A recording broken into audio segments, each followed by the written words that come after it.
Hola a todas y a todos, muy buenos días, bienvenidas y bienvenidos a la quinta sesión del Seminario Permanente de Investigación en Gobernanza y Desarrollo. Esta sesión la llamamos Acercándose a la práctica del análisis de políticas públicas. Es un ejercicio que presumimos de tanto de innovación educativa como de construcción de conocimiento. Soy el doctor Carlos Emilio Quintero Castellanos, profesor investigador en el Departamento de Economía y Ciencias Políticas de la Universidad de Guadalajara, responsable del cuerpo académico 799 de la Universidad de Guadalajara, estudios de desarrollo desde la perspectiva regional y de sus actores, y coordinador del propio seminario. El seminario en esta sesión está bajo el auspicio tanto del Departamento de Economía y Ciencias Políticas del Centro Universitario de Tonalá, como de la Cátedra de Estudios para la Paz que está también adscrita al Centro Universitario de Tonalá. Eh, el propio departamento, el cuerpo académico, y estamos en colaboración con el cuerpo académico de la Universidad Autónoma Agraria Antonio Narro, es el número 51, Estudio Socioeconómico de los Sistemas Agroalimentarios. En esta ocasión tenemos un panel de experta y expertos de lujo que van a colaborar. Lo presentaré en un momento. A nombre de todas las autoridades del centro universitario, señora rectora, maestra Mari Parga Jiménez, secretaria administrativa, maestra Anisa Musalem, secretario académico, maestro César González, directora de la división, doctora Carla Contreras Tinoco, jefe del departamento, Reginaldo González Telles, y jefa del departamento de Emprendimiento, Empresa y Comercio, doctora Adriana Guzmán, y así como las demás autoridades y toda la comunidad del centro, les damos la bienvenida. El claustro está de quienes forman parte de este ejercicio de innovación, de divulgación y extensión, lo forman las siguientes personas, bajo ningún orden más que el que me apareció en las conversaciones cuando me enviaron su bio. El maestro Rodolfo de la Torre López, profesor en el Departamento de Economía y Ciencias Políticas del Centro Universitario de Tonalá, que es economista por la Universidad de Guadalajara, maestro en estudios urbanos por el Colegio de México, doctorante en estudios del desarrollo regional por el Colegio de la Frontera Norte, la maestra Montserrat Ramón Gallegos, que es administradora pública por la Universidad de Guadalajara, eh, es maestra en gestión de gobiernos locales por la Universidad de Guadalajara. Ha sido profesora en el Departamento de Economía y Ciencias Políticas de este centro universitario. Se mantiene dando clases de pregrado en carreras como Administración de Negocios, Contaduría y actualmente Economía. Trabajó en la otrora Coordinación General de Investigación y Posgrados, participando en proyectos como el Foro Ciencia, el fortalecimiento de la red de centros de estudio de la Tierra y la creación de las líneas editoriales en colaboración con la editorial Universidad de Guadalajara.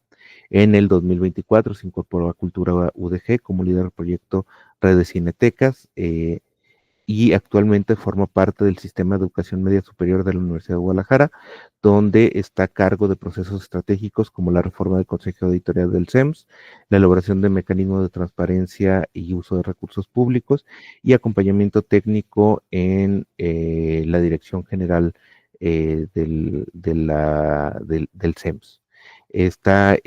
Contamos con el doctor Gibran Valdez Flores, quien es profesor investigador adscrito al Departamento de Sociología de la Universidad Autónoma Agraria Antonio Narro. El, es doctor en estudios socioculturales por la Universidad Autónoma de Aguascalientes, maestro en modelos de intervención social construccionista y licenciado en comunicación por la Universidad Autónoma de Coahuila. Entre sus intereses de investigación destacan la construcción sociocultural del padecer de personas que viven con una enfermedad crónica desde la perspectiva del género y los procesos de comunicación para el desarrollo social, con especial interés por la implementación de estos tópicos en contextos rurales. También contamos con el doctor Ernesto Navarro Hinojosa, que es profesor investigador del Departamento de Sociología de la Universidad Autónoma Agraria Antonio Narro y actualmente jefe del Departamento de Extensión Agropecuaria de la propia institución. Es licenciado en Biología por la Universidad de Guadalajara, maestro en Ciencias en Agroforestería para el Desarrollo Rural por la Universidad Autónoma de Chapingo y cuenta con el doctorado en Ciencias Agrarias por la Universidad Autónoma de Chapingo. Es líder del programa de investigación Sistemas Agroalimentarios y sus implicaciones socioeconómicas y ambientales, en el que promueve el trabajo colegiado, las habilidades de liderazgo y de vinculación intra e interinstitucional, además de la vinculación con la sociedad en general. Es miembro del Cuerpo Académico en Formación, Desarrollo Rural Sustentable y Procesos Sociales. Es miembro de la Asociación Mexicana de Estudios Rurales y parte del comité organizador de la última edición del Congreso de dicha asociación. Es miembro de la recientemente creada Red Universitaria de Huertos Agroecológicos de la UAM Saltillo y colaborador de la Agenda Ambiental de dicha institución. Está también, y les ofrece de antemano una disculpa, el doctor Julio Santiago Hernández, que es economista por la Universidad de Guadalajara, maestro en estudios urbanos por el Colegio de México y doctor en sociología por el Colegio de México. Es profesor investigador en el Departamento de Economía y Ciencias Políticas de Institución. Ha trabajado en la Unidad de Política Migratoria de la Secretaría de Gobernación. En este momento es profesor aquí y cuenta con pues también infinidad de estudios. No quisiera, no es perder tiempo, pero es ser injusto tanto con quienes participan como el panel, porque nunca vamos a ser justos con sus currículos, con sus aportes. Tendríamos que hacer horas de compartirlo y creo que no es a lo que venimos. Este, Así que pues iremos como participando, así que voy a cortar esto para continuar con esta dinámica, ¿sí? Entonces, eh, pues bueno, con esto. Comenzaríamos con la primera presentación, mover para vivir, integrar programas de ejercicio físico en la atención de la enfermedad renal crónica. Lo presentaría la estudiante y después la maestra Ramón haría las observaciones. Eso, les pediría que por favor nos acotemos a los tiempos y también tanto a la quien presenta como a quienes somos comentaristas de los trabajos. Por favor, Rocío, si gustas, quienes ya estamos presentando, por favor, abramos cámara. ¿Sí?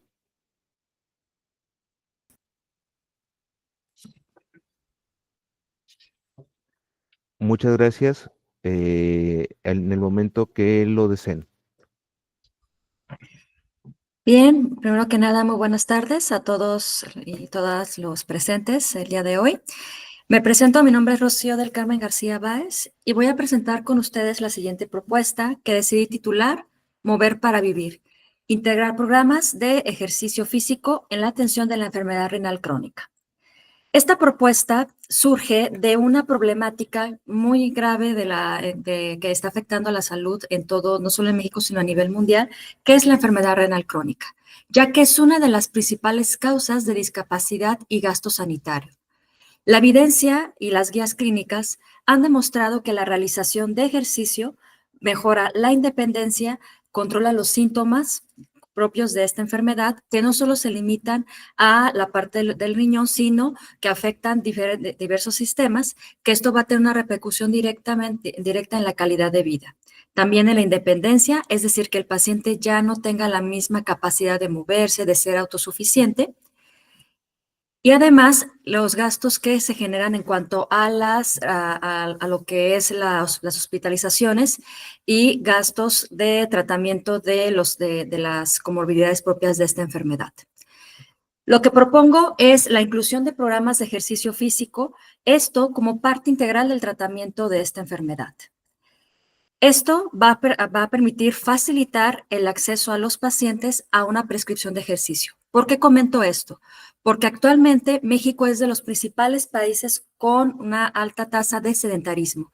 Si las personas sin que no tienen una enfermedad crónica de por sí ya tienen este sedentarismo y no tienen acceso a programas de ejercicio, pues esto se agrava más con la enfermedad renal crónica. En cuanto al impacto de esta problemática, esta enfermedad afecta aproximadamente a 140,000 personas en terapia sustitutiva. Es decir, aparte de la enfermedad, tienen que invertir, se tiene que invertir en la hemodiálisis, que es el tratamiento que se otorga a estos pacientes una vez que están en la última etapa de esta enfermedad. Esto se asocia con altos costos. Por ejemplo, el Instituto Mexicano del Seguro Social reporta que los tratamientos con hemodiálisis son los que generan mayor gasto en lo que es salud. Además de las complicaciones que esto deriva a hospitalizaciones continuas que tienen estos pacientes. Por lo tanto, la solución es el diseño de un programa de ejercicio estandarizado. Esto me refiero a que ya a nivel mundial existen guías, se están llevando a cabo estos programas de ejercicio para esta población. Y la idea es, o la propuesta que hago es que estos se adapten a la población mexicana. Este programa va a tener las siguientes características. Para diseñarlo, se debe integrar personal del área de actividad física, médicos especialistas en el área de rehabilitación, médicos especialistas en el deporte, entrenadores deportivos, pero que estén enfocados en poblaciones especiales. Suministrar equipos para realización de ejercicio y realizar evaluaciones trimestrales. Esto para ver cómo va avanzando la propuesta. Y para su implementación, se propone crear cursos de capacitación, gestionar compra de equipo, protocolos o generar protocolos de seguridad para el paciente y, muy importante, identificar barreras y limitaciones, que es lo que no permite que se lleve a cabo este programa. ¿Cuáles son las implicaciones de la política pública? Primero, integrar programas de ejercicio en los hospitales públicos en el estado de Jalisco, capacitar a todo el personal que funge como interventor en estos pacientes, es decir, enfermería, nefrólogos y demás, realizar alianzas con universidades e instituciones de salud como el IMSS y normar la actividad física como parte del tratamiento estandarizado en hemodiálisis con base a la NOM SA A3-2010. Como conclusión, la evidencia sustenta que incorporar estos programas van a constituir una estrategia de política sanitaria viable e imperativa. Esta medida va a optimizar la calidad de vida y demuestra ser una solución costo efectiva que mitiga la carga financiera en el sistema de salud y su naturaleza de baja inversión en infraestructura va a lograr una propuesta catalizadora que va a permitir brindar una atención más humana y más holística. Por mi parte sería todo. Muchas gracias. Muchas gracias, Rocío. Maestra Ramón. Hola, buenas tardes. Mucho gusto, Rocío, perdón. Hola, buenas tardes. Revisando tu proyecto y apegándome a la rúbrica que nos hicieron llegar para la revisión de las mismas, primero que nada, te agradezco el proyecto, creo que es bastante interesante porque forma parte de una forma de mitigar problemas de salud existentes. Si me preguntas, conforme a la rúbrica, lo primero sería la definición del problema. Para mí sí queda claro porque conozco sobre el tema, muy leve porque no es mi área de expertise, pero sí creo que falta más contextualización. Es decir, es importante que para que exista el éxito en un proyecto, un programa o una política, sí identifiques primero ¿qué sección va a ser? ¿Va a ser a nivel estatal? ¿Va a ser a nivel municipal? ¿Lo vas a trabajar solamente con el IMSS o con la parte privada? Es importante que se identifique cuál es tu mundo de estudio, porque tú me das un dato que son, me dijiste como 140,000 o 14,000. Así es basado en del IMSS, vaya, del... Ajá, pero no me dice si es a nivel nacional, si es a nivel estatal.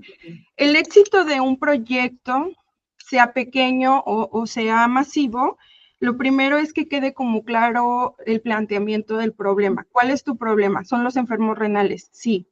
Pero de esos enfermos renales, ¿cuál es mi problema? O sea, mejorarles algo y qué les quiero mejorar.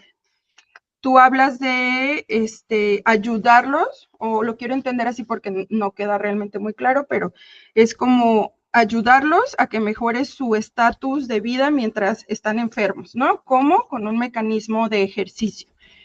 Para que pueda pasar, primero hay que identificar también la estructura del IMSS, o sea, desde dónde va a partir este proyecto, quiénes van a ayudar. Hablas de, a lo mejor, de que ya existe una literatura que habla sobre la mejora de estos aspectos, pero creo que sí, para que las personas entiendan el proceso, sí es importante también que hables un poco de cómo se va a ejecutar el proyecto.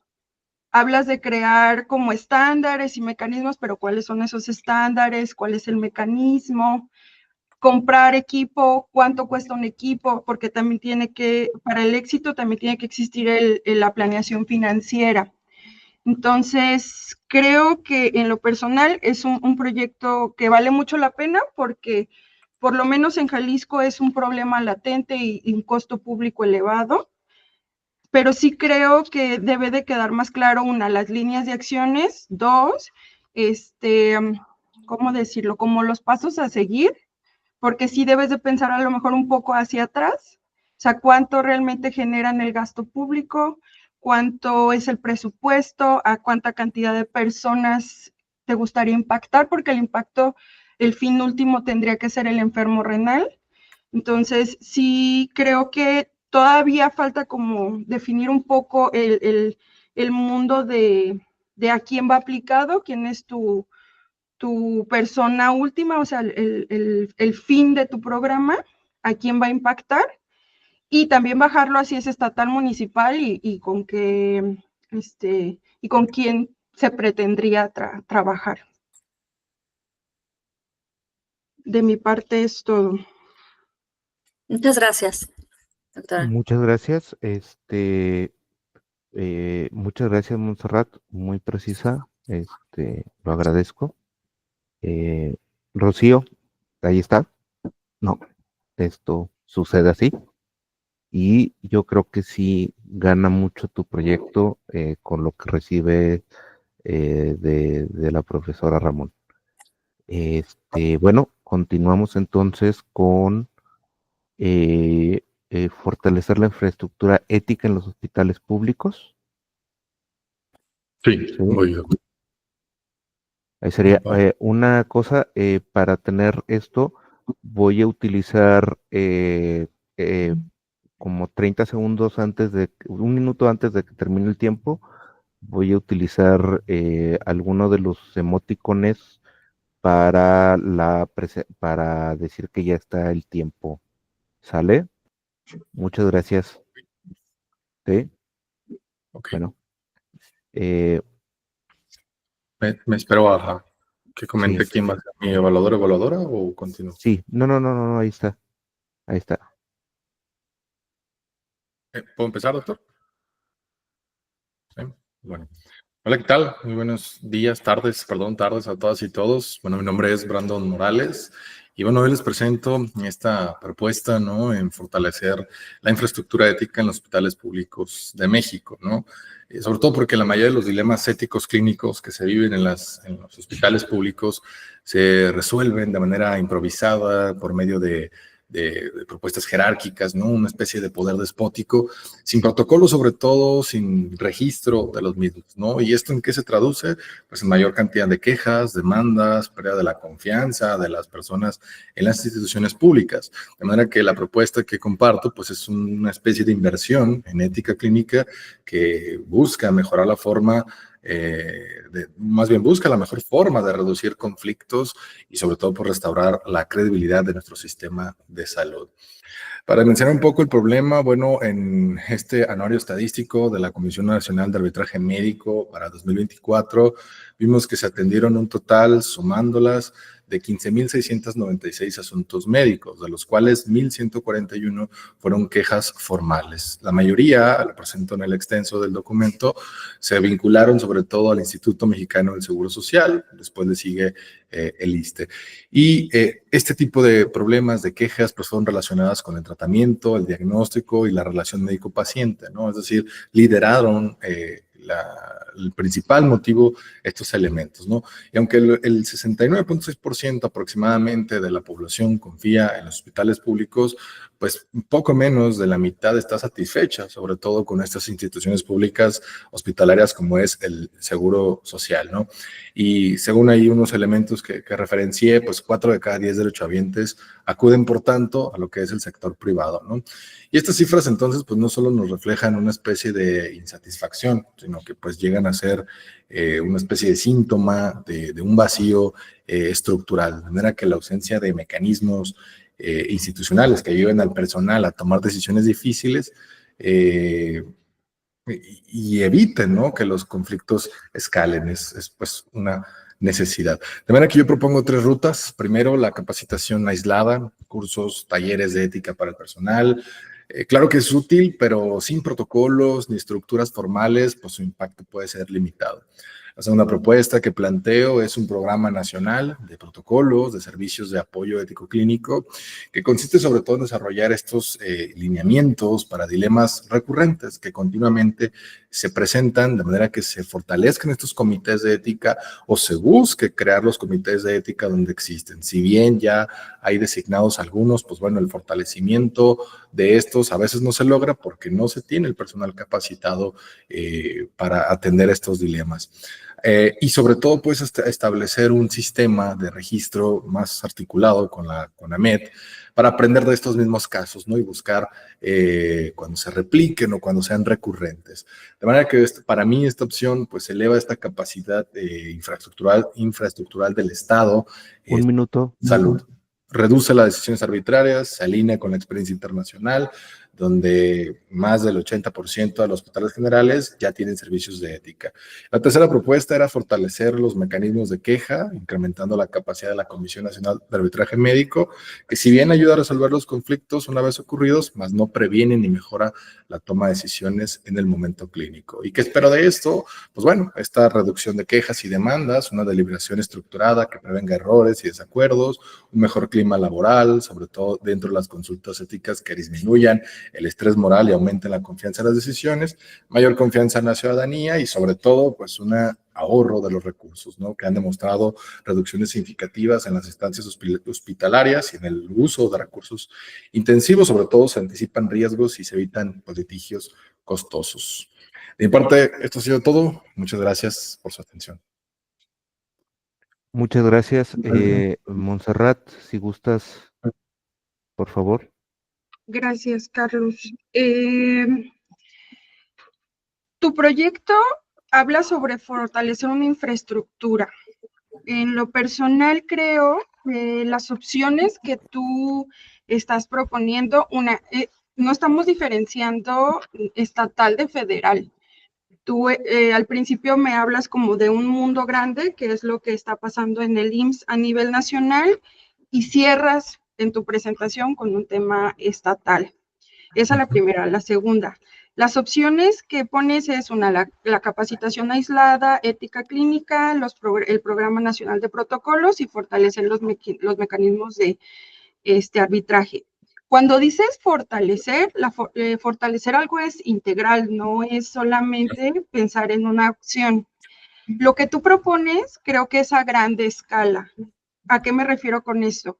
Al crear o sea, al quedarte con la recomendación 2, que es los lineamientos nacionales, esto conlleva a que más de una, o sea, como de un ente se involucre, porque recordemos que el IMSS se puede involucrar, pero al decir lineamientos estamos metiendo a otras instancias gubernamentales. Eso es importante que lo veas para el planteamiento de tu problema, o sea, ¿qué instancias van a estar involucradas para poder resolver mi problema? Ahora, como estamos hablando de algo integral, no solamente nos podemos cerrar en túnel a las quejas, también tenemos que hablar de lo que le pasa a las personas que dan el servicio, o sea, el servicio médico, por qué está colapsado, y hablas un poco de eso, del estrés laboral. Entonces, tenemos también cosas pendientes en lo que pasa en las personas que se involucran en el servicio médico, y es importante que también las tomes en cuenta, porque no solamente es bajar la incidencia de que haya quejas, sino cuál es el trasfondo de estas quejas. Entonces, si tu opción es capacitarlos, sí, pero eso, el capacitarlos, uno, ¿cómo lo vamos a lograr? ¿Cuál es tu mecanismo? ¿Cuáles son los pasos a seguir? Y dos, si vamos a hacer esto también les va a generar una carga a los doctores en cuanto al miedo a ser perseguidos, o esto implica que pierdan tiempo de medicina para poderse capacitar. O sea, este mecanismo también se tiene que pensar. O sea, ¿qué va a ser? ¿Va a ser en línea? ¿Va a ser una obligación? Y si no pasa, ¿qué va a pasar? O sea, tiene que tener una visión más allá. O sea, es tal vez mejorando algunas cuestiones laborales o sea, tienes que también meterte en la otra parte. Si bien el bien último, a lo que entiendo, es que mejoremos la percepción del sistema médico, que hay más allá, ¿sí? O sea, no solamente el que ya no haya quejas, o sea, esa no es un problema, y tampoco no está solucionando nada. Al hablar integral, estamos hablando de más vertientes. De mi parte sería todo. Muchas gracias, doctora. Muchas gracias. Pues sería, no sé, algo más hasta este momento, ¿no? Bueno, continuaríamos entonces con el trabajo, ciudadanos vulnerables en redes de Wi-Fi públicas hacia políticas de autoprotección digital, que lo comentaría el doctor Ernesto Navarro. Apenas vi, se integró ya el doctor Julio Santiago. Muchas gracias, Julio. Pues aquí estamos. Hola, sí, buena tarde, con gusto. Sí, buenas tardes. José, por favor.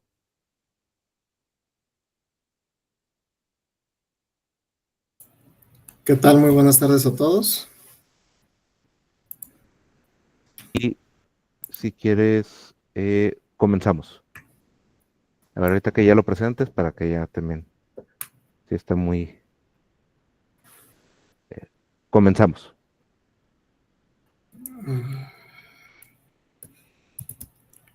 Listo. ¿Ya se ve la pantalla?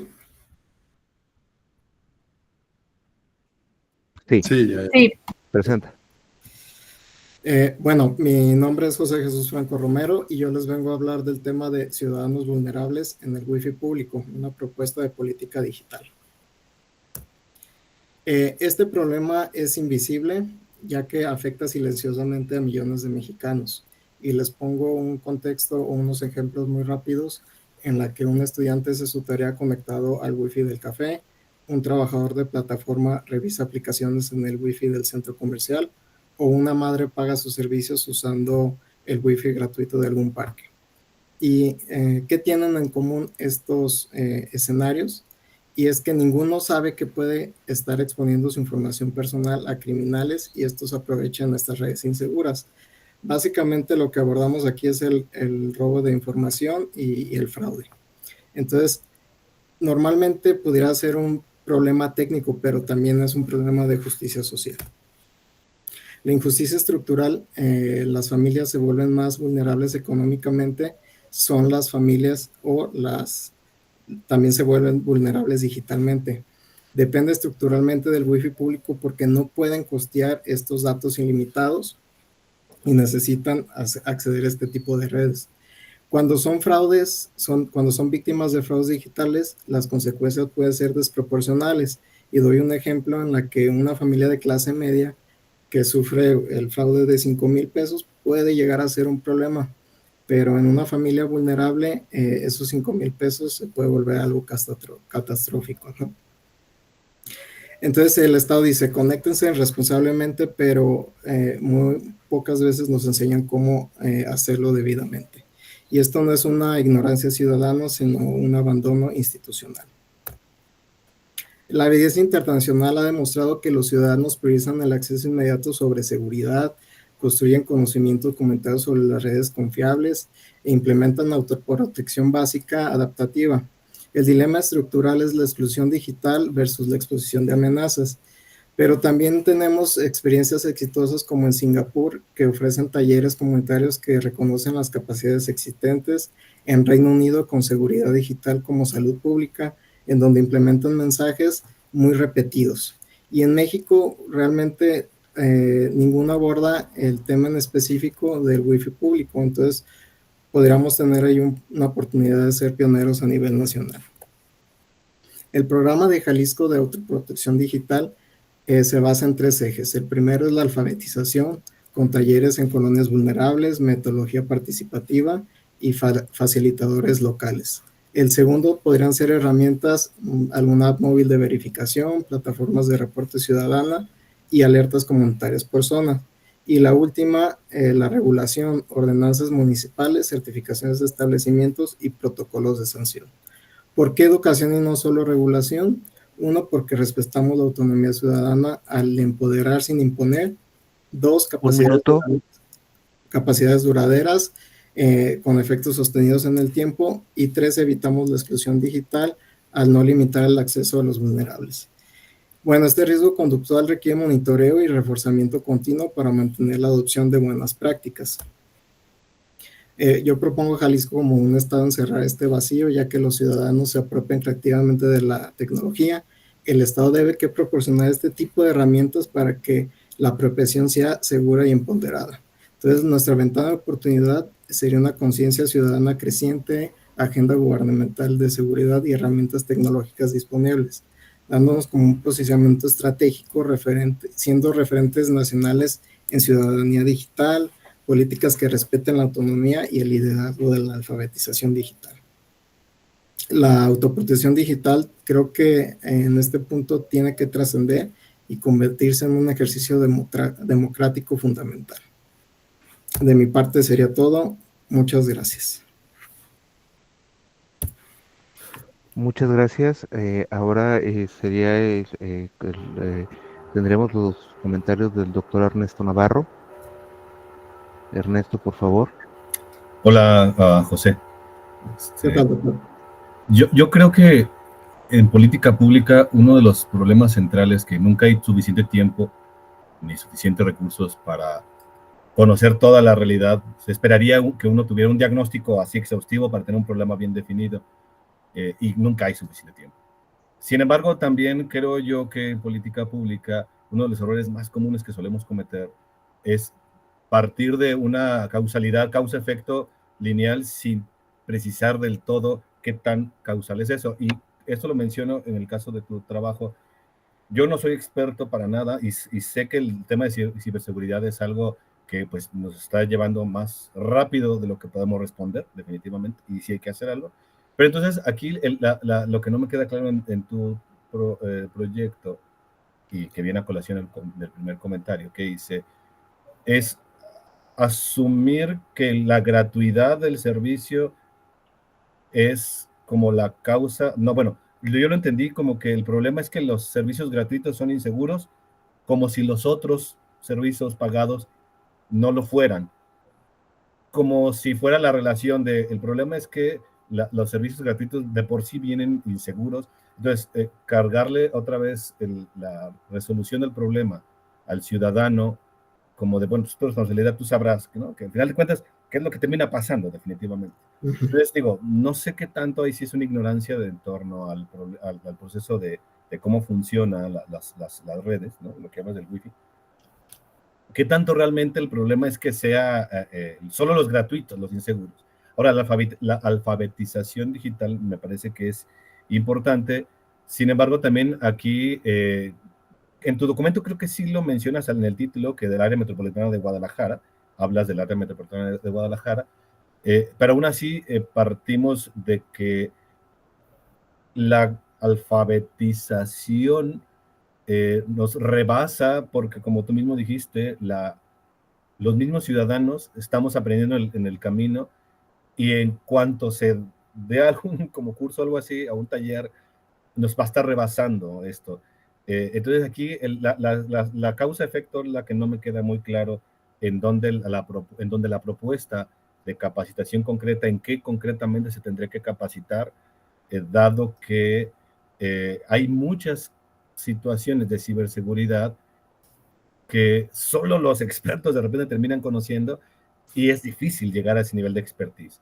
De ahí que sea importante en algunos otros lugares que la regulación de lo que se puede o no hacer en las redes venga de antemano para no cargarle la problemática al ciudadano, que necesitaría una expertise muy grande para poder realmente tener elementos de decisión, de poder decir, ah, sí, yo tengo los elementos suficientes para decidir sobre esto. Entonces, creo yo que la propuesta y no me parece tampoco tan descabellada. Creo yo que la alfabetización digital sí es necesaria, sin embargo, rebasa el problema general de lo que tú propones. Entonces, de ahí sería que la propuesta en sí, el problema, perdón, siento que no está tan delimitado y se puede prestar a muchas interpretaciones. De ahí que la propuesta que se haga también me parece que es un poquito generalizable, que no llega concretamente a atender algo muy particular. Y definitivamente otro de los temas también es, bueno, los actores que estuvieran involucrados, que es otro tema complicado siempre en política pública. ¿Quién se va a encargar de hacer todo eso? ¿Y en quién va a recaer el costo de hacer todo eso, ¿no? Lo que se propone. El municipio, estado, federación, los propios ciudadanos. Entonces, o las empresas que ofrecen los servicios, de qué manera intervienen en esto, o simplemente es, mira, yo pongo el servicio y tú sabrás si te estafan, es bronca tuya, ¿no? Entonces, siento yo que entonces estos otros actores no están siendo contemplados, siendo que, desde mi perspectiva, sin ser experto, insisto, sí deberían de estar involucrados. Bueno, es lo que puedo opinar ahorita. Gracias, doctor. Muchas gracias, José. Muchas gracias, Ernesto. Continuaríamos con el trabajo de los agujeros de gusano como nuevas políticas para la calidad del aire en el área metropolitana de Guadalajara. Por favor.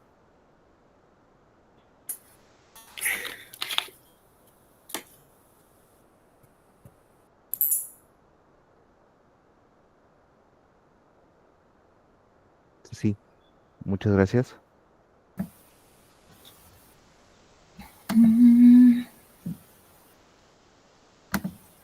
Ay. Aquí se está viendo, ¿verdad? Sí, no se ve como, pero bueno, sí se ve, pero se ve como cuando estás trabajando en el PowerPoint. No sé si lo vas a mandar a presentación. Bueno, es que según yo estaba presentando. No, ahí No va. sé si. A ver. A ver, dale. No está pasando, no te preocupes. Comenzamos. Ok, bueno. Entonces, déjame ver cómo se está viendo. Ok, bueno, lo haré porque no lo puedo solucionar, pero bueno. Hola, soy Cecilia Briceño. Mi trabajo lo intitulo Agujeros de gusano, haciendo referencias a los atajos espaciales que se dan en astrofísica, que es como base de la teletransportación, ¿no? El contexto de la problemática, la investigación se usa, bueno, estaba pensada para aplicarse en el área metropolitana de Guadalajara, porque es un problema urgente y visible. Está la nube grisácea ahorita, sobre todo en invierno, el cual no solamente es un obstáculo visual, sino que también significan problemas respiratorios y cardiovasculares, de acuerdo con la OMS, quien asegura que las hospitalizaciones en emergencias por asma y cáncer de pulmón van a estar en aumento. El problema observado dentro del problema es que hay una perspectiva demasiado lineal y especializada para la elaboración de las políticas, y esto genera acciones fragmentadas o sesgadas y que sí siguen costando, cuesta presupuesto, pero no tiene beneficios visibles su implementación. Y esto también genera una apatía en el gobernado o en el ciudadano por una falta de acciones que vendría siendo el estado de bienestar que se espera en estos momentos. Por eso la imagen del caballito con los ojos tapados. En el pantalla, que espero se pueda ver bien, está la clasificación. Yo hago la clasificación de esferas: social, económico, gubernamental y geográfico, que sería como cómo mejorar la comunicación de estos en los sectores contaminantes. Aquí están el transporte rodado, emisiones ganaderas, industria química, alimentos y bebidas, y las vulnerabilidades, que serán los ingresos bajos, otro tipo de contaminación, o alta contaminación del aire registrado en una zona, o elementos geográficos. Esto es como cosas que tendremos que tener en cuenta en la comunicación y tener los datos, por así decirlo, cuando se hace. Por ejemplo, no solamente sería la CEMADET que se encargue de hacerlo todo, sino que en conjunto con algunas otras dependencias podría ser la Secretaría, de Hacienda, con la Zagarpa, con diferentes tipos de situaciones, tanto estatales como federales, porque hay algunos contaminantes que son de jurisdicción federal. La propuesta de los agujeros, ¿en qué consiste? Pues realmente es esto, que genera los canales de comunicación en las esferas y sectores para que se comuniquen tanto las necesidades como las fallas. ¿Cómo se materializaría?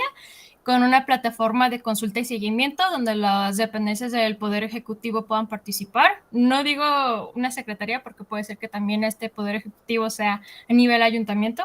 Pero bueno, debería de registrarse los flujos por sectores, o sea, cómo es desde la dinámica del sector, los errores documentados, y que se puedan crear proyectos en conjunto, y que también genere un espacio de participación social.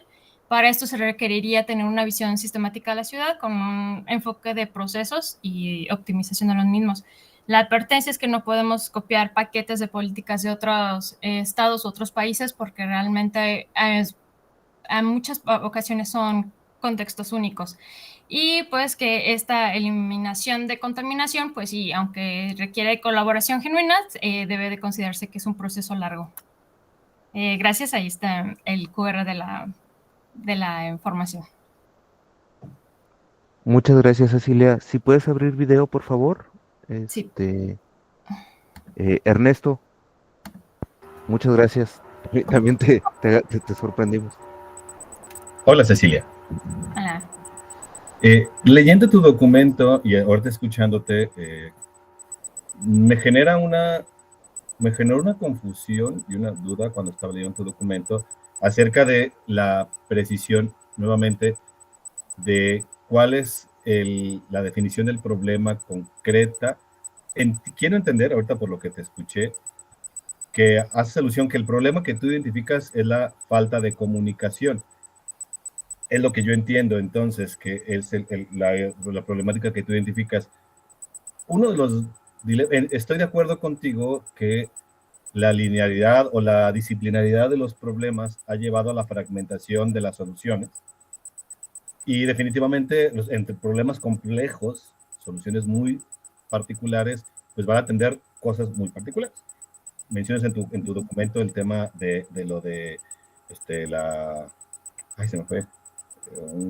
Bueno, en la Ciudad de México el mismo circula, o temas así muy concretos. Pero aún así, volvemos al mismo problema que yo le decía al colega anterior. Mientras más disperso es el problema, más difícil se vuelven las soluciones o las propuestas de acción, porque nuevamente se hace difuso a quién le corresponde qué. Y desde mi punto de vista, si bien es cierto, la comunicación es indispensable, es necesaria, no estoy tan seguro que como lo propones, o bueno, la propuesta que tú haces no me queda muy clara cómo realmente atiende a ese problema de falta de comunicación. No lo entendí muy bien yo en el documento y aquí ahorita que lo hablabas tampoco lo logré identificar del todo cuál es la propuesta concreta de acción particular y hablando de quién lo tendría que hacer. Al final de cuentas, aunque todas las secretarías tengan que involucrarse, alguien la tiene que gestionar. Entonces, nuevamente volvemos al punto de, bueno, ¿quién lo va a hacer? ¿Y qué va a hacer concretamente? Por ahí vi que hablabas de alguna plataforma digital, quiero suponer, pero desde mi punto de vista, yo no he estado realmente en la política pública gubernamental, pero sí en la universidad, y estoy de acuerdo contigo que la falta de comunicación dificulta las cosas, pero no estoy tan seguro que eso sea lo más sustancial en el momento de atender un problema de esta naturaleza. Ahora también el mismo problema que le decía al colega, dado que el problema, en este caso de calidad de aire, la mayoría de los actores involucrados en la generación del problema son los particulares, el no involucrarlos también nos genera problema, porque asumimos que el Estado es el que tiene que hacer todo y los ciudadanos son los que tendrían que hacerlo y los otros actores que son los que están involucrados no se nota ahí cómo se están metiendo. Digo, y no es que sea sencillo, definitivamente. No tengo la forma de cómo se podría hacer, pero en tu propuesta no los logro identificar y siento que pues eso vuelve al mismo problema de si la fuente del problema no se involucra en la solución, me parece que va a seguir allí el problema, ¿no? Bueno, es lo que ahorita pudiera opinar. Muchas gracias. Gracias. Muchas gracias, Ernesto, muchas gracias, Cecilia. Creo que vamos bien con los tiempos, creo que esto va siendo interesante. Ahora continuaríamos con Tonalá 2050, edificación inteligente y red cognitiva urbana.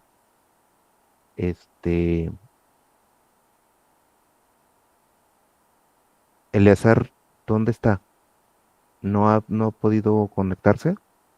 No pudimos establecer contacto con el doctor. Ok, eso es algo que me llama la atención. Bueno, entonces continuaríamos y esperaríamos a ver si sale. Implementación de programas de calafateo en redes urbanas de pavimentos asfálticos susceptibles a baches. Por Néstor. Por favor, Néstor. Sí. Gracias. Okay, y comentaría el maestro el doctor Rodolfo de la Torre.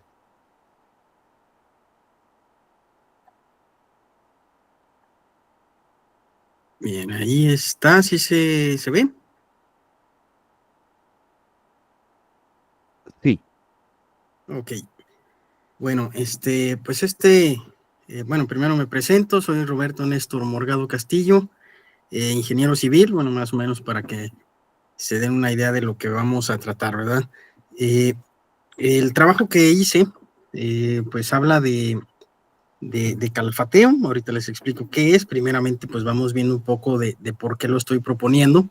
Esto trata del tratamiento que se les da a las calles. Creo que todos ustedes conocen las calles de su casa, o por lo menos las de aquí de la ciudad. Tenemos problemas de baches. El problema es que el bacheo, que es lo que prácticamente siempre se hace por parte del ayuntamiento, de lo que es el estado, lo que hace es pues simplemente va, toma la mezcla y tapa el bache, ¿sí? Esto es un proceso costoso, ¿sí? Tiene el problema también de que es reactivo, ¿sí? Se utiliza en lugares donde ya tienen muchas denuncias, pues no son denuncias precisamente, pero son reportes que se van acumulando. Entonces, cuando ya ven muchos, es cuando reaccionan, cuando se ponen, vamos ahora sí a tapar esto, ¿no? Entonces, la propuesta es utilizar este calafateo en parte como una estrategia para prevenir los baches. ¿sí? Los beneficios que tendría, pues es darle eficiencia al proceso, tendríamos equidad territorial, o sea, no nada más las calles principales son las que no van a tener baches, y pues es un proceso sostenible, porque es más, pues en cierta parte viene siendo económico, viene siendo más fácil de producir. Entonces, no tenemos lo que es el bacheo, no viene siendo la respuesta, sí viene siendo la reacción, ¿sí? Entonces no resuelve las causas estructurales. Entonces, primero, les explico un poquito aquí en estadística, pues en lo que se tiene registrado, el Instituto Mexicano del Transporte dice que el 50% de la red vial urbana está en malas o regulares condiciones. Esto es estadística del IMT.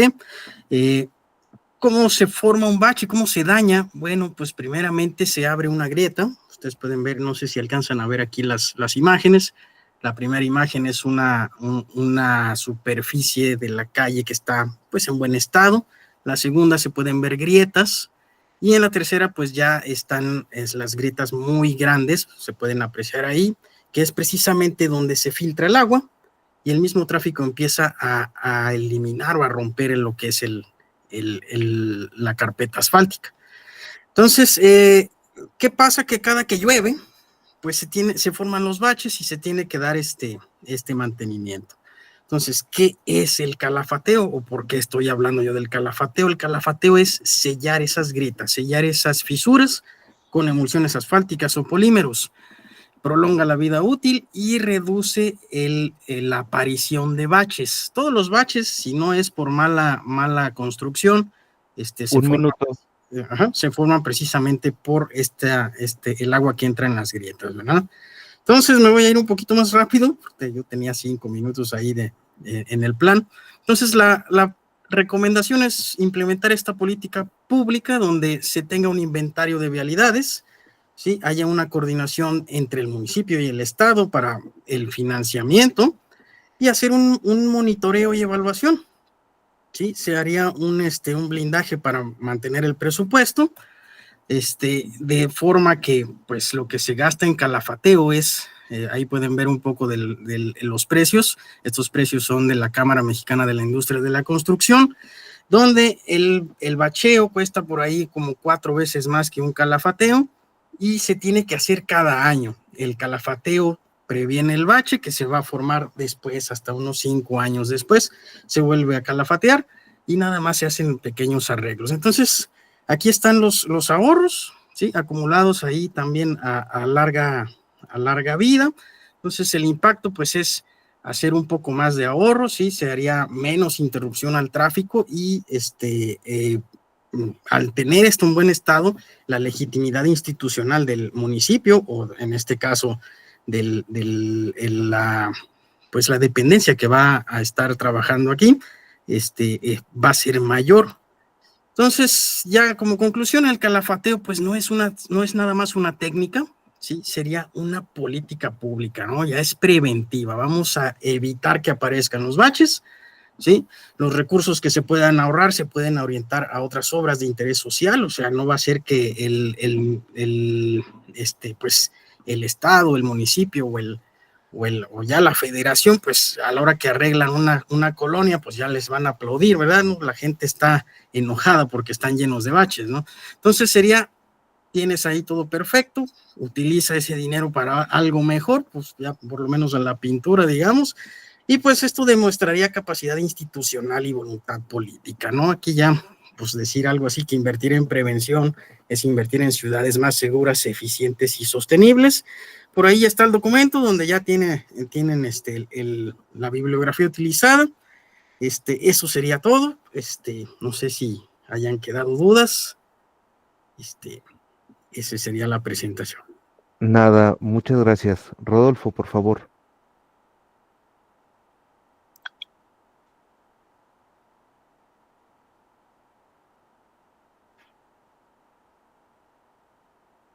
Creo que no te escucha, Rodolfo.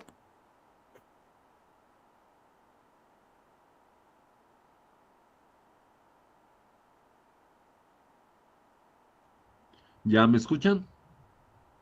Ya. Ya. Bueno, es un tema pues muy interesante porque digamos que el estado de las carreteras es como la primera evaluación que hacen los ciudadanos de su gobierno, ¿no? Mm, Bueno, sí, sí. creo. Lo primero que se ve. Es el primero que, o sea, si pides una crítica o algo así hacia el gobierno, lo primero que te van a decir es que las calles están muy mal o no sé qué. Pero, pues ya con respecto a la rúbrica y a pues, la rúbrica que se estableció, en cuanto a la claridad, yo creo que se abordan principalmente tres dimensiones: la física, la institucional y la presupuestal. Y yo creo que se puede, o sea, se podrían analizar con más profundidad cada una de estas dimensiones. Y algunos conceptos como estado débil y poder infraestructural, eh, pues no sé si sean demasiado densos o para la audiencia, pues. Ujú. Eh, en cuanto a la propuesta, pues no se explica las capacidades, la maquinaria o el personal que se requieren para implementar el calafateo. O Ok. sea, si hablas de costos un poco, pero no tan detallados. Y se menciona la coordinación metropolitana, pero ¿cómo funcionaría en la práctica? ¿O de qué? ¿O estaría, pues sí, en función de qué? ¿De lo que aporte cada municipio o el Estado entraría a subsidiar una parte o quién lo pagaría? Mm, Eh, bueno, el análisis de costos pues es comparativo, pero todavía no en cuanto a la argumentación. El análisis de costos es comparativo, pero no es un análisis costo-beneficio en sí mismo. ujú. Entonces, pues también vendría bien hacer un análisis costo-beneficio completo. Y en cuanto al formato, pues solamente algunos subtítulos en mayúsculas, otros en minúsculas, y qué más, las imágenes, carecen pie de ilustración, algunas, pues. Y sería todo. Ok. Muchas gracias. Eleazar tenía unos problemas de conexión, ya se conectó, continúa. Eleazar, por favor, recuerda, yo un minuto antes del tiempo les indico, ¿sí? Néstor, perdón, Rodolfo, pues muchas gracias. Ujú.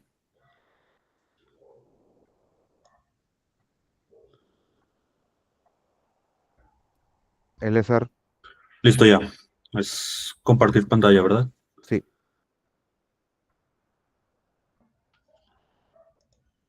Ok, denme un momentito. Perdón.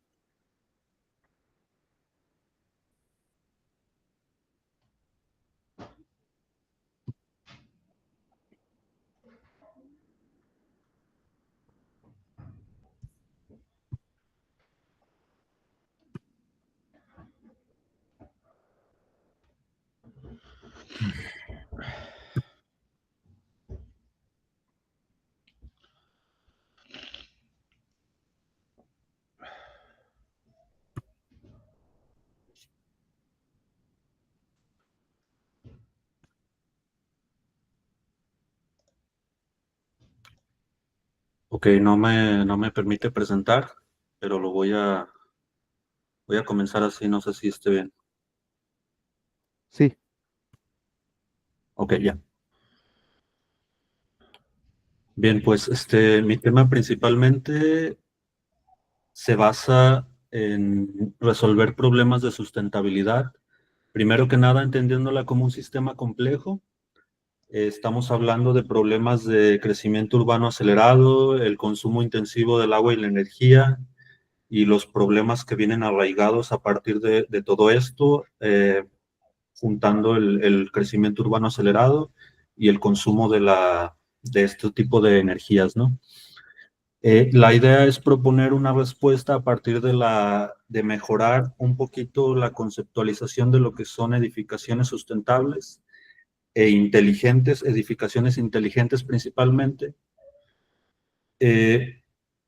Más que nada desarrollando un poco el tema respecto a lo que viene siendo la inteligencia artificial, generar una red de sensores que nos permitan poder definir de cierta manera qué tan sustentable es un espacio. Son una red de sensores de agua, energía, ambiente, que nos permitan procesar datos en tiempo real. De cierta manera nos permitirían hacer un modelo o un gemelo digital en determinadas edificaciones. En este caso propongo o estoy proponiendo el Centro Universitario de Tonalá como un proyecto pues motor, como la fase inicial, se podría decir. Esto a partir de que encuentro varios problemas que hasta ahora no siento que la edificación inteligente no ha podido resolver, o de cierta manera no ha llegado al punto en el que se toquen ese tipo de temas. La edificación actualmente tiene un enfoque muy antropocentrista, o de cierta manera está solamente enfocado en resolver la confortabilidad humana de cierta manera. Y pues más que nada la idea es que también las edificaciones aporten al entorno, ¿no? Para esto pues estoy utilizando algo de machine learning, modelos de lenguaje, inteligencia artificial principalmente, para crear determinados nodos y sensores que tengan actuadores. Es algo así como, se podría decir, automatización edificatoria, lo que era la automatización industrial, pero llevarla a las edificaciones simples, y que esta automatización pueda, de cierta manera, ayudar al entorno a reducir la capacidad de entropía que tienen los sistemas, ¿no? Todo esto viéndolo desde un enfoque sistémico. Principalmente vemos los edificios como un microsistema, tenemos el campus universitario y la interrelación o la relación verbal que pudieran hacer los edificios mediante modelos de lenguaje nos podría ayudar a reducir la capacidad de entropía, o más bien la dispersión de energía dentro de un sistema o un macrosistema, ¿no? Como un entorno o un nodo local urbano. Principalmente a lo que le apuesto pues es a que el centro universitario de Tonalá pues se convierta como una plataforma de cierta manera para experimentar, hacerlo como un laboratorio, y que nos permita avanzar un poco más, al menos en el municipio de Tonalá y por lo menos, o por lo pronto en el centro universitario, de cómo pudiera funcionar este proyecto piloto, ¿no? Y pues sería todo de mi parte. Muchas gracias. Rodolfo, por favor. Sí, buenas tardes. Felicidades por el trabajo. Vi algunas cuestiones. Primero, abordando la claridad, hubiera estado bien que presentaras más datos de consumo energético, pérdidas, ineficiencia,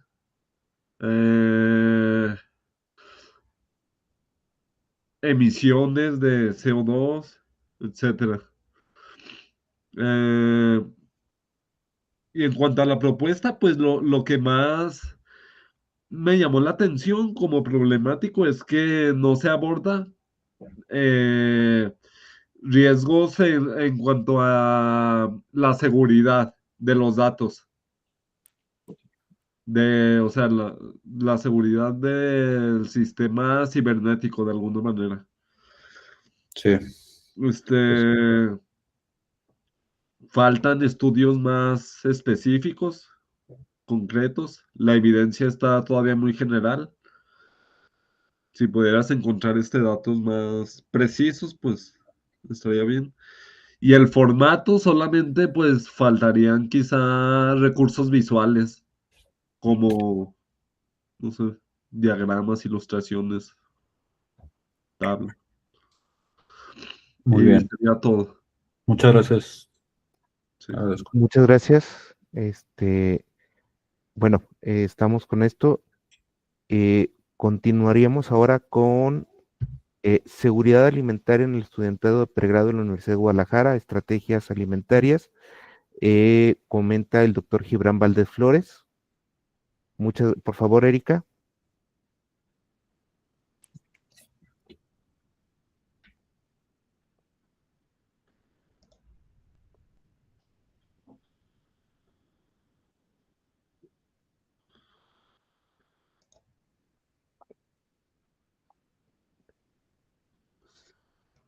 ¿Me pueden decir, por favor, si se ve? Sí, sí se ve. Ok, muchas gracias. Bueno, les comento, el título es Seguridad Alimentaria en el Estudiantado de Pregrado de la Universidad de Guadalajara, Estrategias Alimentarias. Como introducción, tenemos que cuando toda persona se define como inseguridad alimentaria, cuando toda persona tiene en todo momento acceso físico, social y económico a alimentos suficientes, inocuos y nutritivos. Esto con la finalidad de satisfacer sus necesidades energéticas y preferencias alimentarias, a fin de llevar una vida activa y sana. Sin embargo, cuando esto no se lleva a cabo o hay una escasez de alimento, se le denomina inseguridad alimentaria. Y esto está conformado por 3 niveles, que es leve, moderada y severa. Por tanto, existe una problemática en distintos grupos de población, particularmente en grupos vulnerables. Particularmente cuando hablamos de estudiantes universitarios, pues se observa que omiten algún tiempo de comida o incluso no comen, la alimentación es poco variada y equilibrada, sus elecciones son de rápida preparación, además intervienen factores socioeconómicos como los gastos de transporte público o privado y el uso de materiales escolares. Por tal motivo, existen factores que contribuyen a esta problemática, como son bajos ingresos familiares o del estudiante. A nivel institucional se observa una escasa disponibilidad de opciones de alimentos saludables y falta de programas que ofrezcan apoyo alimentario suficiente en las instituciones educativas. Entonces, como evidencia, hay diversos estudios, uno de ellos es de NAVA 2021, en el cual pues estudia los riesgos o los factores que contribuyen a que los estudiantes presenten inseguridad alimentaria. Entonces, el primero de ellos es que cursen el primero o segundo año de la carrera, que asistan a una universidad pública y pues que sean de hablantes indígenas, ¿no? Entonces, se observa que en México el 31% de la población a nivel institucional universitario presenta algún nivel de inseguridad alimentaria. Pero si nos vamos al estado de Jalisco, particularmente en el Centro Universitario de Ciencias Biológicas y Agropecuarias, se observa que el 52% de los estudiantes presentó algún nivel de inseguridad alimentaria. Entonces, como análisis de factibilidad, les muestro 3 acciones en específico.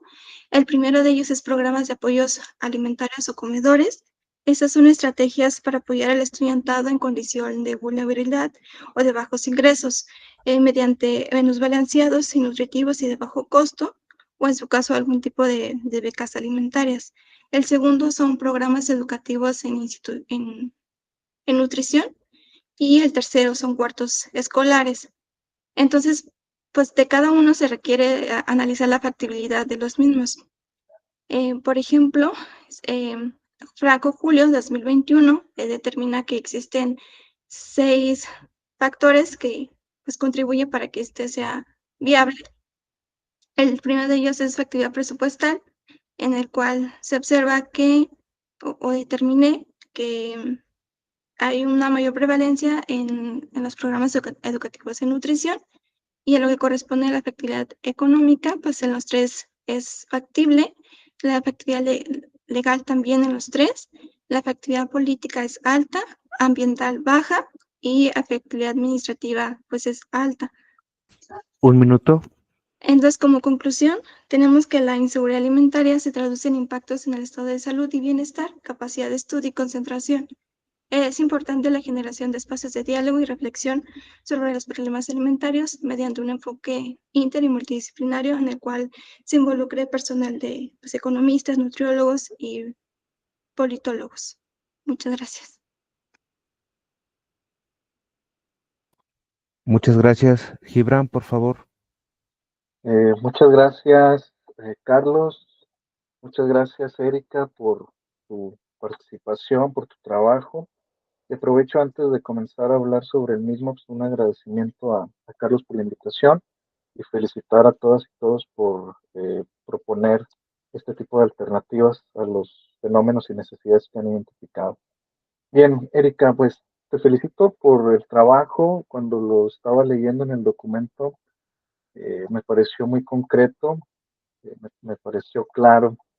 Hay algunos detalles que quizás quedan como un poco sueltos y que me gustaría que se pudieran, cuando tengas que mejorarlo, pues que se reflejaran, ¿no? En el sentido de, creo que la problemática está identificada y además la población objetivo a la que se dirige tu propuesta también es concreta.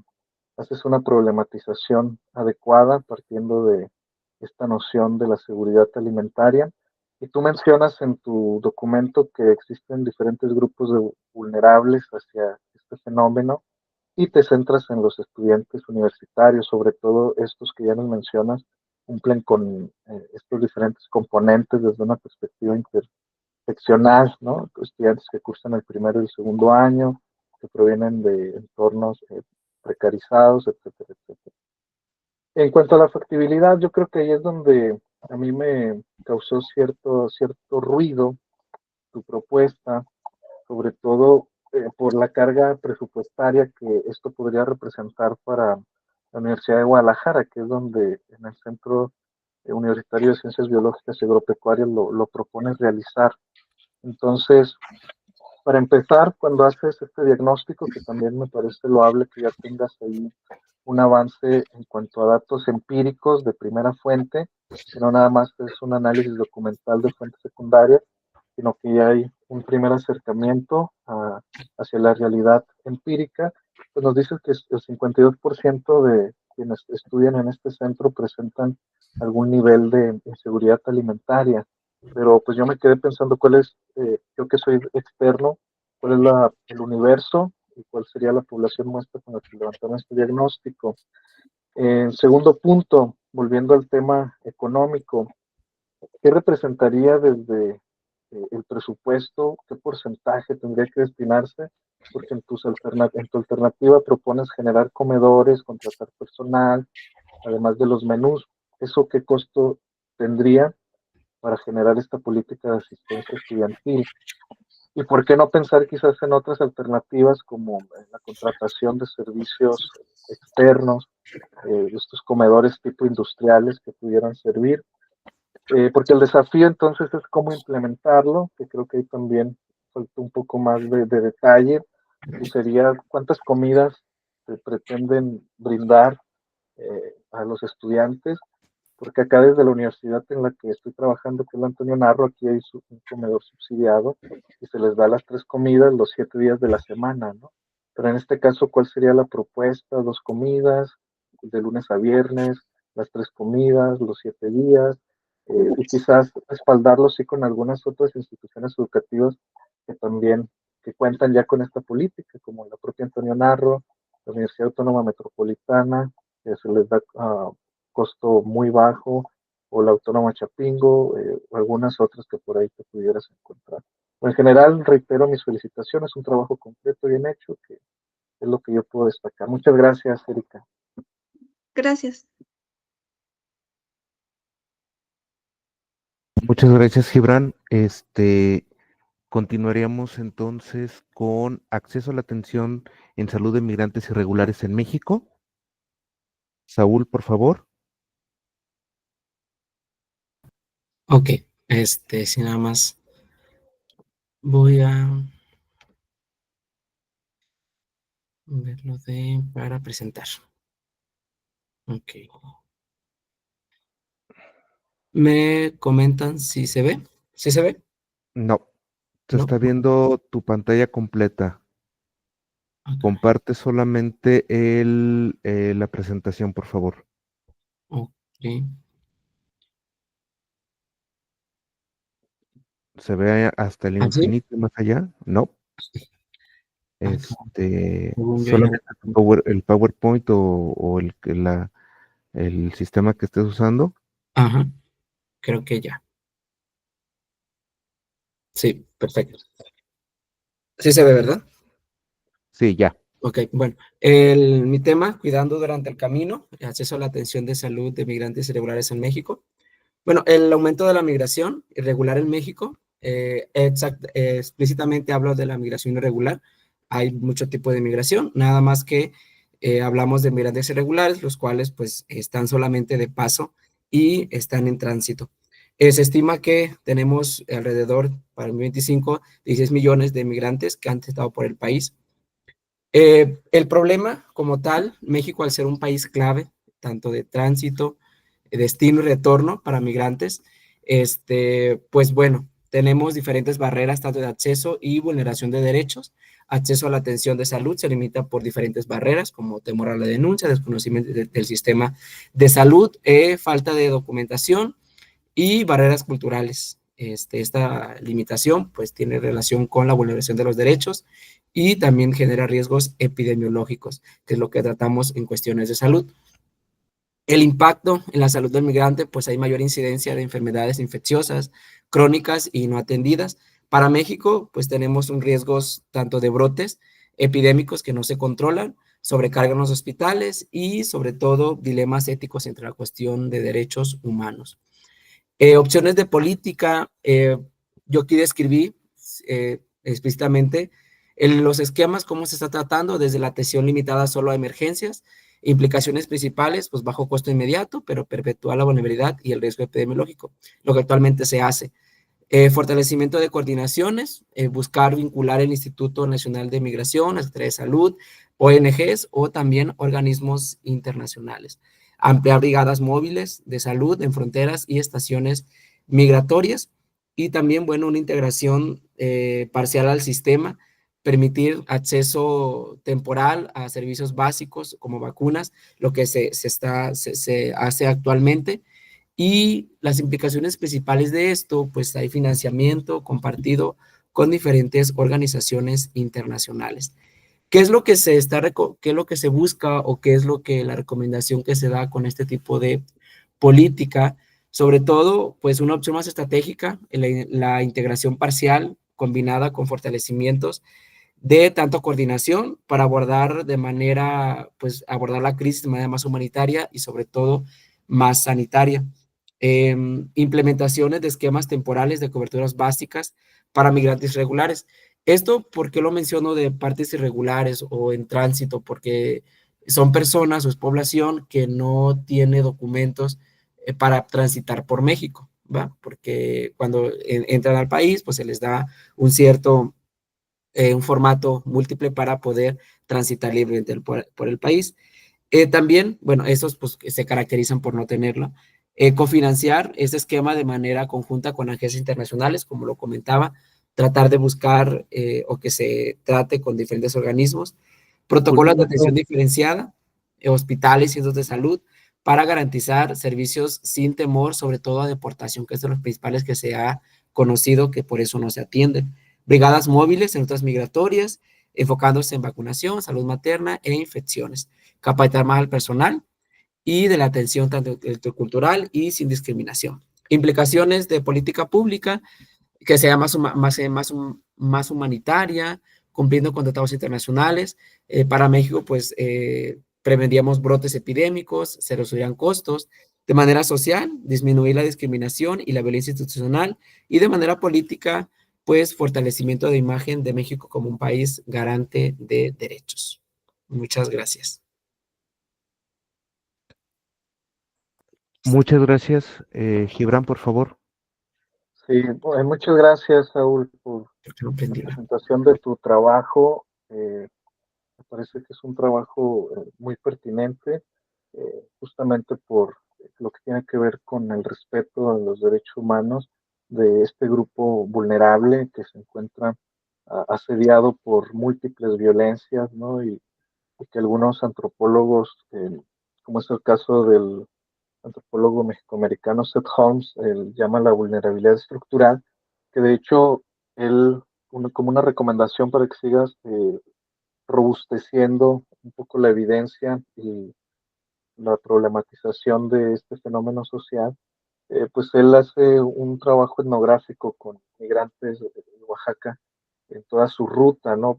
Prácticamente se convierte en un migrante y observa desde la antropología de la salud esta vulnerabilidad estructural, todos los contratiempos que tienen, todo lo que sucede alrededor de ellos, y justamente lo que señalas, que muchas veces es una condición socioemocional del miedo y la vergüenza, el miedo a ser deportados o la vergüenza, sobre todo por la discriminación, en el que no acceden a los servicios médicos, y sobre todo esta violencia estructural que les impide por la falta de documentos y de un estatus legal en los países, ¿no? Entonces, la principal población migrante en esta condición irregular que tenemos es la centroamericana, que están de paso, es una población flotante, una población que lo que yo cuestionaría es cómo podríamos tener estrategias de control epidemiológico ante esta situación. Tú señalas muy concretamente 3 puntos a atender, hablabas de algunos servicios básicos, atención primaria, salud materno-infantil, pero hacías hincapié como en estas cuestiones infecciosas. Entonces, yo creo que uno de los retos es establecer una política de seguimiento y no sé si llamarlo de control, mejor de seguimiento de estas situaciones epidemiológicas que podían traer los migrantes.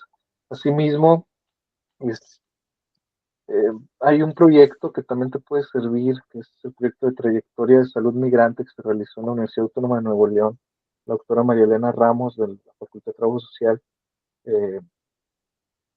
Hizo todo, durante 4 años han hecho un seguimiento a través de diferentes aplicaciones como parte de un proyecto frontera del CONACYT, entonces CONACYT, ahora la CECITI, y tienen datos muy interesantes que te pueden servir, ¿no? Por ejemplo, los principales padecimientos de esta población migrante que en promedio asisten 400 veces a consultas médicas, los principales problemas son hipertensión y diabetes. Entonces ya estaríamos hablando también quizás de una atención más especializada que se requiera. Los principales antecedentes traumáticos son fracturas o amputaciones. Entonces quizás sí ampliar un poquito más tus evidencias para volver más, justificar de una mejor manera el proyecto.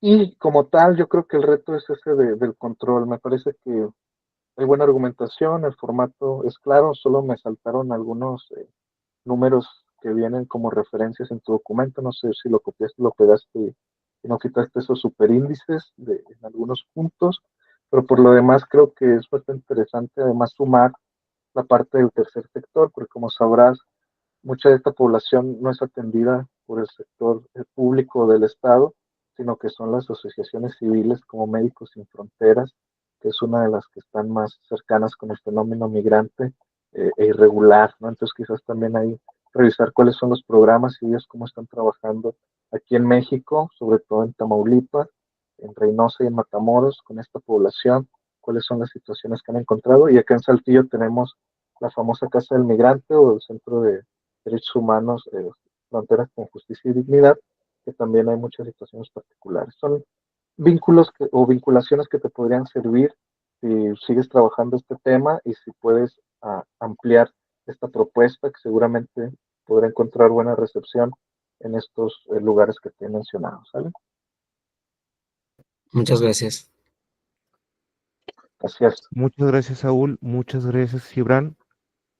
Ya estamos continuando con el trabajo Mitigación de Microclimas Urbanos en el Subdistrito 4, Santa Teresita, Guadalajara. Comenta el doctor Santiago Hernández. Carpio.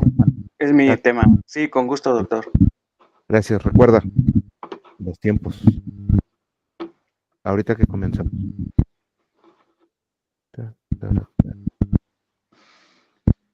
Listo, doctor. Muy buenas tardes a todos que nos acompañan en esta dinámica. Soy el urbanista Isaac Carpio Y con gusto les voy a presentar la Estrategia Integral de Infraestructura Verde y Gobernanza Local para la Resiliencia Climática. Esta va dirigida para la mitigación de microclimas en el subdistrito 4, o como todos lo conocemos como el barrio de Santa Teresita del municipio de Guadalajara. Para poderlo explicar, lo dividí en 3 temas principales. El primero, identificar el problema, una ciudad que se calienta. Santa Teresita enfrenta desde la última década un aumento de temperatura debido a la falta de vegetación y la alta densidad urbana. De esto se derivan 3 puntos críticos. El primero es el déficit de áreas verdes. El área verde por habitante es menor a 5 metros cuadrados por habitante, muy por debajo del mínimo recomendado por la OMS, que recomienda entre 9 y 12 metros cuadrados. Siguiente punto es las temperaturas elevadas. Las temperaturas locales son de 4 a 6 grados centígrados superiores a las zonas con más vegetación. Y por último tenemos el impacto negativo. Aumenta los riesgos para la salud pública y el consumo energético. Pasamos a nuestro tema 2, que es nuestra solución. Un plan de transformación sostenible. Propongo una estrategia integral a 5 años basada en 3 ejes clave interrelacionados, aunque autónomos entre sí, que favorezcan las condiciones de resiliencia en la ciudad. El eje 1, que es específico en infraestructura verde, es punto número 1, aumentar la cobertura vegetal en un 15% con corredores verdes, así como incentivar azoteas y muros verdes. Nuestro eje 2, gobernanza comunitaria. Fomentar la educación ambiental comunitaria para la gestión, supervisión y participación vecinal, así como establecer programas de adopción de áreas verdes. Y nuestro tercer eje, nuestro marco normativo y financiamiento. Actualizar reglamentos con criterios climáticos, así como crear un fondo verde municipal para proyectos de mitigación. Nuestro tercer tema para explicar esta presentación son los indicadores de éxito a 5 años. Esta estrategia no solo es viable, sino que tiene resultados medibles y un impacto directo en la comunidad, lo cual lo proyecto en 3 puntos. El primero, la reducción de temperatura, bajar de 2 a 3 grados centígrados en zonas críticas, así como aumentar el aumento de áreas verdes, incrementando a 9 metros cuadrados por habitante. Y por último, el ahorro energético, reducción hasta un 20% en el consumo residencial y comercial. Esto es un llamado a la acción. La crisis climática urbana es real. Santa Teresita puede ser un modelo de resiliencia. Invitamos al Ayuntamiento de Guadalajara, iniciativa privada y sociedad civil a unirse a este esfuerzo. El momento de actuar es ahora. Gracias por su atención.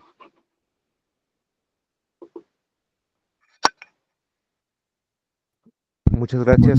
Julio, por favor. Muchas gracias, Carlos. Buenas tardes. Voy a aprovechar antes de iniciar con mis comentarios el trabajo de Isaac, pues agradecerte por la invitación, agradecerte por la iniciativa. Siempre es interesante ver este semillero de ideas, de temas que están trabajando y que están trabajando los jóvenes que están haciendo posgrados acá. Bueno, Isaac, voy a comenzar con el valor de tu propuesta. Me parece que tienes una propuesta técnica muy ambiciosa, ¿no? Reducir en 3 grados centígrados, que esto se vuelva un modelo replicable, es muy ambicioso de entrada. Pero si el documento no entra por los ojos primero, pues no prueba sus afirmaciones con datos visuales, va a perder credibilidad, ¿no? Y es un poco de lo que me sucedió cuando me enfrento a tu documento. Algunas áreas que pienso pueden mejorarse en tu documento. Para que esta propuesta sea persuasiva, ¿no?, ante autoridades, o tú las definas, es indispensable reforzar dos aspectos, ¿no? Primero, un poco debes comenzar a sustentar la evidencia, ¿no? Es decir, en el documento mencionas algunas ideas como riesgos a la salud, desigualdad socioeconómica, pero estas afirmaciones carecen de soporte visual, ¿no? Es decir, es vital incluir mapas de calor, islas de calor urbano actuales de Santa Teresita, comparado con zonas más arboladas o gráficos que correlacionen la falta de áreas verdes con datos sociodemográficos, ¿no? Sin esto, el problema que tú nos planteas termina percibiéndose como una opinión, no como un dato científico. En el diseño, el formato del documento, aunque cumple con la extensión, la presentación extensa, poco atractiva, un policy brief, recuerda, esto debió habérselos comentado el doctor Quintero, debe ser una herramienta de persuasión contundente, ¿no? Es decir, lo que te recomiendo acá es transformar los párrafos de texto en infografías o tablas comparativas que muestren el antes y el después, proyectado de esta implementación gradual de lo que tú pretendes hacer.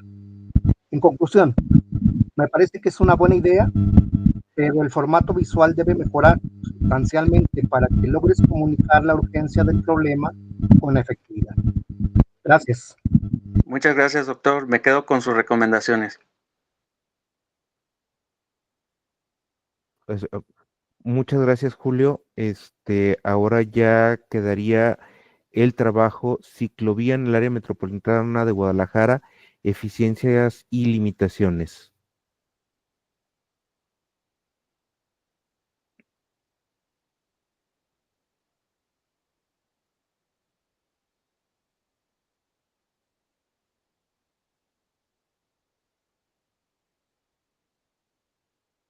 Juan Manuel, ahí estás.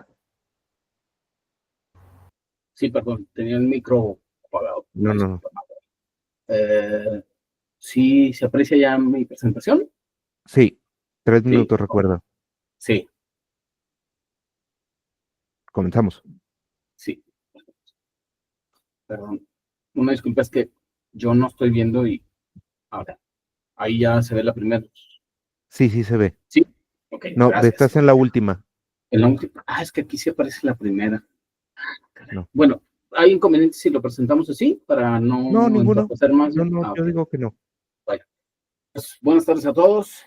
Como ya decía el doctor Quintero, yo soy Juan Manuel Ramírez. Estamos en doctorado en movilidad urbana, transporte y territorio, en la clase de políticas públicas y ordenamiento.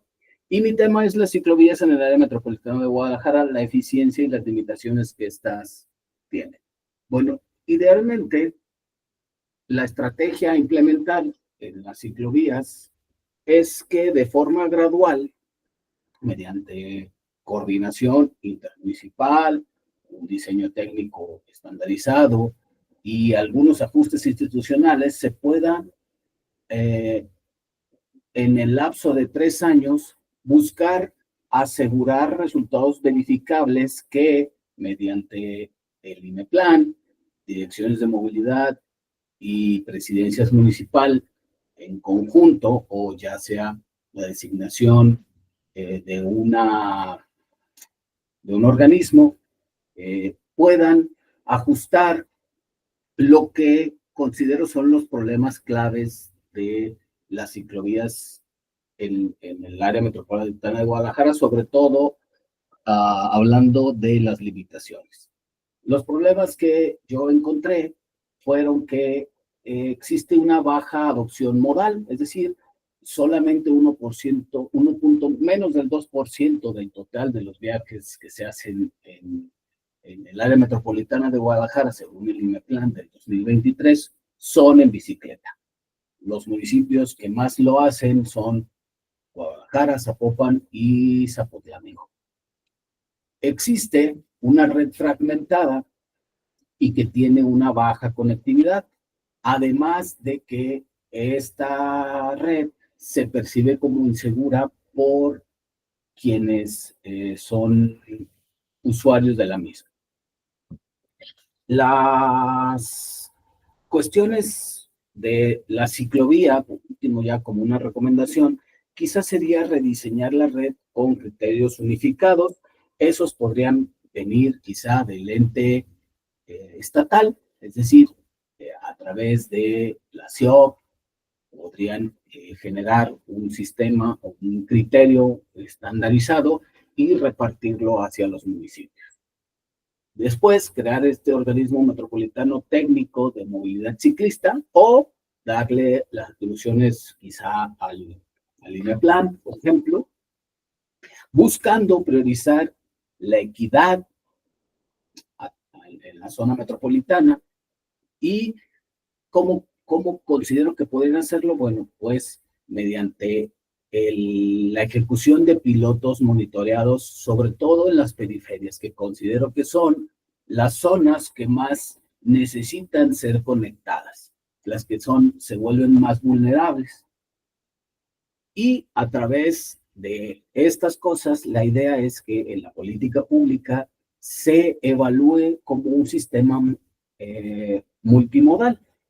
La idea es que no solo se hagan las ciclovías, sino que el sistema de ciclovías ayude a hacer conexiones hacia otros sistemas, hacia el tren, hacia el BTR, etcétera, ¿no?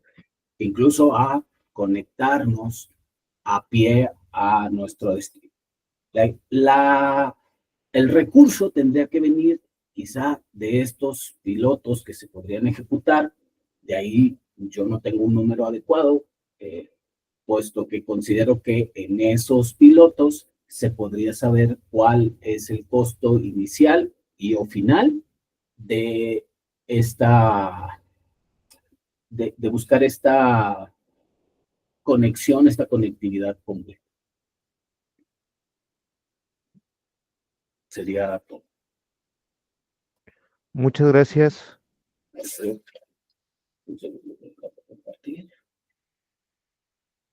¿Sí se ve mi cómo? ¿No? No, disculpa.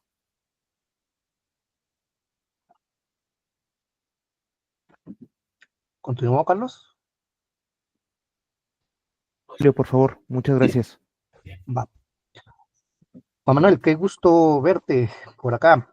Un saludarlo, doctor. Buenas tardes. Buenas tardes. Me parece un proyecto interesante, Juan Manuel. Cuando comencé a revisarlo, me pareció bien estructurado, ¿no? A la vista muy atractivo. Insistirle a los demás. Un policy brief, pues es una herramienta de persuasión y debe ser contundente, visualmente debe atraparte, ¿no?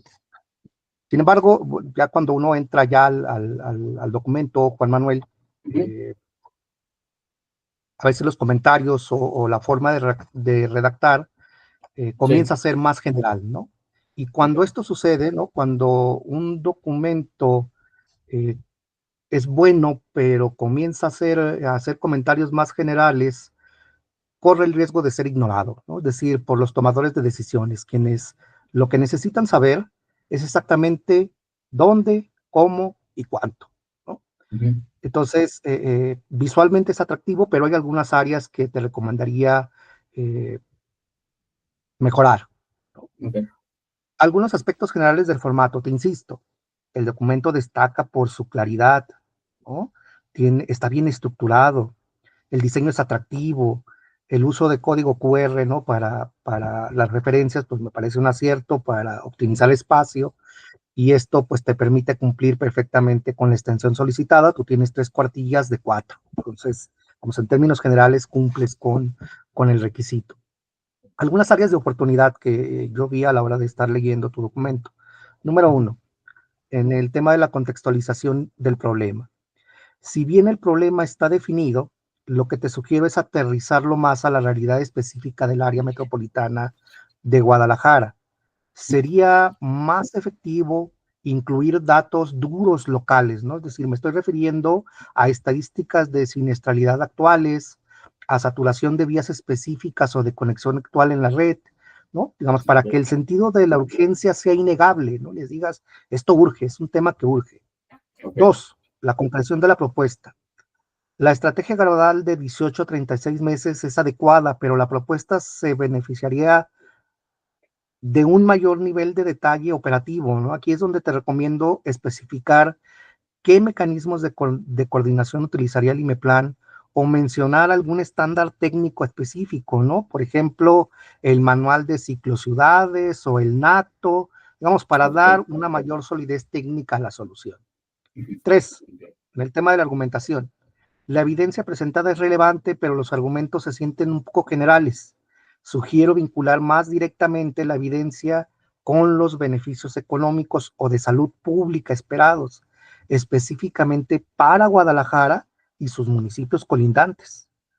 En conclusión, me parece que es una propuesta sólida con un gran potencial, pero toca afilarla, afilar el problema y detallar el cómo en la propuesta, ¿no? Es decir, si hacemos esto, o si logras hacer esto, Juan Manuel, el documento pasará de ser informativo a ser verdaderamente persuasivo para los tomadores de decisiones. Gracias, Juan Manuel. No, gracias a usted.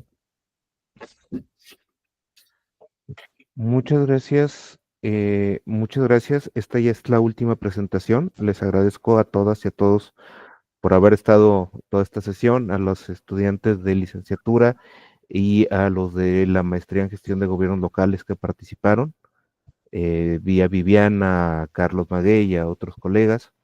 Pues bueno, este es como para ya ir cerrando. Este es un ejercicio que hago con mis estudiantes de posgrados, de distintos posgrados en el Centro Universitario de Tonalá, y lo inscribimos en el seminario permanente de investigación en gobernanza y desarrollo.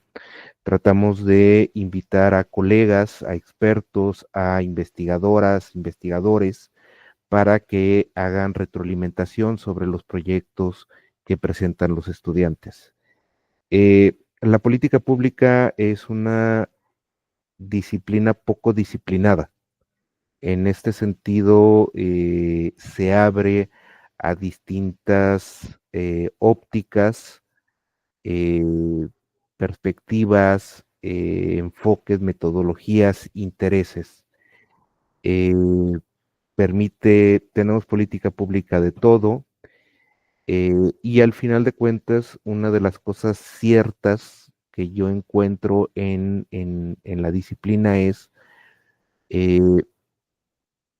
nunca vamos a tener la mejor disciplina y nunca vamos a tener al mejor practicante de la disciplina. Vamos a ir mejorando lo que proponemos y vamos a tener a mejores practicantes. En ese sentido, este ejercicio tiene por fin el someterles a quienes participan en él, a los estudiantes, a este crisol que es pues ser objeto de una crítica, siempre bien intencionada, pero crítica al fin, que les ayude en su proceso de aprendizaje. No lo dije al principio, para evitar mayores sesgos, los posgrados que están involucrados en este ejercicio es el doctorado de investigación multidisciplinaria en salud, el doctorado en movilidad urbana, transporte y territorio, y la maestría en ciencias de la ciudad. 3 posgrados que son decididamente extraños, puesto que si bien tienen focos de atención muy claros, el cómo es que el centro universitario, la Universidad de Guadalajara, los satisface el elemento docente y el elemento formativo es, en mi opinión, innovador. Hace que podamos tener este tipo de ejercicios tan eclécticos, ¿no? Este tipo de cosas que decir que son tan raras, ¿no? O sea, cómo es que yo teniendo este trasfondo puedo ver estas otras cosas, etcétera, etcétera, etcétera, ¿sí? No me queda más que agradecer en primer lugar a las y los estudiantes por haber participado. Más adelante la profesora y los profesores me enviarán sus evaluaciones. Siéntanse preocupados, siéntanse angustiados, eso siempre será bueno. También agradecer a los colegas de la Universidad Autónoma Antonio Narro, Universidad Autónoma Agraria Antonio Narro, al doctor Ernesto Navarro, al doctor Gibran Valdés. Espero que sea una de las primeras, una primera colaboración de muchas otras. Al doctor Julio Santiago Hernández, también querido amigo, y siempre gran colaborador, al profesor Rodolfo de la Torre, también querido amigo, y a la maestra Montserrat Ramón, que también tiene una agenda. Si alguien trabaja en la Universidad de Guadalajara, son los compañeros y compañeras del CEMS, porque son como ciento tantos mil estudiantes de licenciatura, y en la posición en la que está Montserrat, es una carga de trabajo ingente. Le agradezco la participación. Amigas, amigos todos, muchas gracias. Este tipo de actividades a mí a nivel personal me motivan, y creo que es una de las cosas que ayudan a ir construyendo una trayectoria colectiva de investigación que pueda ser interesante. Sin más, cerraría la grabación. Les agradezco de nuevo. No sé si Ernesto, Gibran, Julio, Montserrat o Rodolfo quieran decir algo, algún comentario, algo que quieran antes de todo, que quede para la posteridad, o no sé. Recuerden que todo se puede usar en nuestra contra. Bueno, nada más una precisión que bueno, no es indispensable, pero dado que esto está grabado, que quede ahí. Ahí fue un error mío, ya no soy jefe de extensión, el colega que está ahorita ahí. No te preocupes, sí. Tuve nada más como precisar eso. Ya. Gracias de todos modos. Un placer Muchas estar con gracias, ustedes. Ernesto. Muchas gracias, Gibran. Muchas gracias por la invitación y felicidades a los estudiantes que sigan preparándose y robusteciendo estas ideas que son necesarias para nuestra sociedad, ¿no? Muchas gracias, Gibran. Gracias a ustedes por haber aceptado la invitación. Pues bueno, si ya es todo, muchas gracias. Detengo la grabación.